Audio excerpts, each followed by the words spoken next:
Hello bachcho, let's read the question.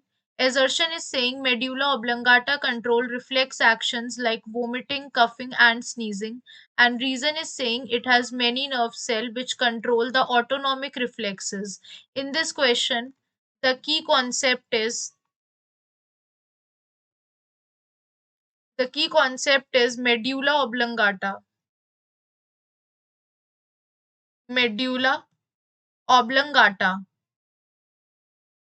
Basically अगर हम बात करते हैं मेड्यूला ऑब्लंगाटा की, तो it belongs this is a part of brain जो कहाँ पर पाया जाता है, हिंड ब्रेन में पाया जाता है।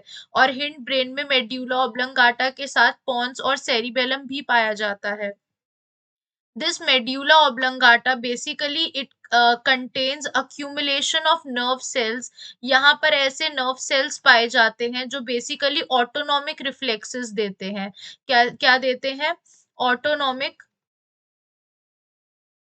रिफ्लेक्सेस देते हैं, जैसे कि ब्रीदिंग में, लाइक रेस्पिरेशन में, वोमिटिंग में,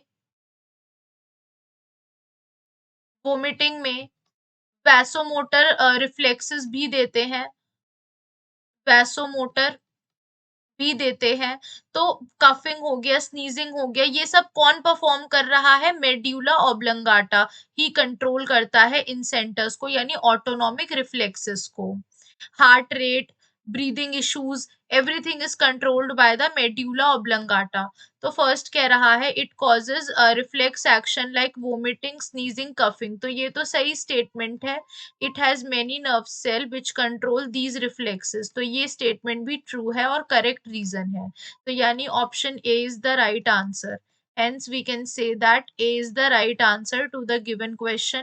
Hope you guys understand. Thank you.